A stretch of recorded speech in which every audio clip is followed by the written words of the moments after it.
ഇറാന് ഭയന്ന് ഇപ്പോൾ ഇസ്രായേലിനുള്ളിൽ സിവിലിയന്മാരുടെ എല്ലാ ഡ്രോണുകൾക്കും നിയന്ത്രണം വരുന്നു, നിരോധനം വരുന്നു എന്നാണ് വാർത്ത വരുന്നത്.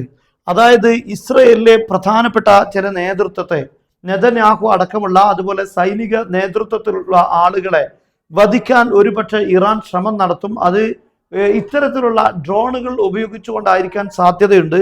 സാധാരണ സിവിലിയന്മാർ ഉപയോഗിക്കുന്ന ക്യാമറയും മറ്റുമൊക്കെ പകർത്താൻ വേണ്ടി ഉപയോഗിക്കുന്ന ഡ്രോണുകൾ, ഇതുപോലുള്ള ഡ്രോണുകൾ ഉപയോഗിച്ച് നെതന്യാഹു അടക്കമുള്ള ആളുകളെ വധിക്കാനുള്ള സാധ്യതയുണ്ട്.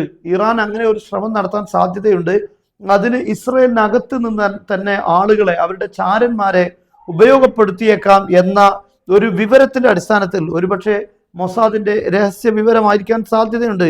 എന്തായിരുന്നാലും ഇപ്പോൾ സിവിലിയൻ ഡ്രോണുകളെല്ലാം 6 മാസത്തേക്ക് ബന്ദ് ചെയ്യാൻ പോകുന്നു, നിരോധനം ഏർപ്പെടുത്താൻ പോകുന്നു എന്നാണ് ഇപ്പോൾ ഇസ്രായേലിൽ നിന്ന് വരുന്നത്. Iran could use them to assassinate senior officials including Netanyahu അടക്കമുള്ള നേതാക്കളെ വധിക്കാനുള്ള ശ്രമം നടത്താൻ സാധ്യതയുണ്ട് എന്നതാണ് ഇതിന് കാരണമായി ഇപ്പോൾ പറഞ്ഞിരിക്കുന്നത്. എന്തായാലും ഈ ഒരു ഭീതി ഒഴിയാതെ പ്രേതമായി നെതന്യാഹുവിന് മുന്നിലും അതുപോലെ ഇത്തരത്തിലുള്ള ആളുകൾക്ക്, അക്രമികൾക്ക് മുന്നിലെല്ലാം ഒരു പ്രേതമായി ഇറാൻ മാറിയിരിക്കുന്നു എന്നാണ് ഇത് സൂചിപ്പിക്കുന്നത്. ഒരു ഭാഗത്ത് ഖാംനഈ ഇറാൻ വധിക്കുമോ എന്ന് ഭയന്ന് ബങ്കറിൽ ഒളിച്ചു എന്ന് പറയാറുണ്ട് ആളുകൾ. പക്ഷെ അത് അവരുടെ പ്രധാനപ്പെട്ട ലീഡേഴ്സിന്റെ സുരക്ഷയാണ്.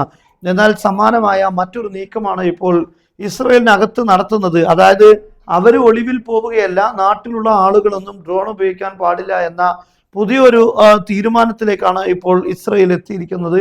എന്തായിരുന്നാലും ഇറാൻ ഇവരുടെയൊക്കെ ഉറക്കം കെടുത്തുന്നുണ്ട് എന്നത് ഇതിൽ നിന്ന് ബോധ്യപ്പെടുന്ന യാഥാർത്ഥ്യമാണ്.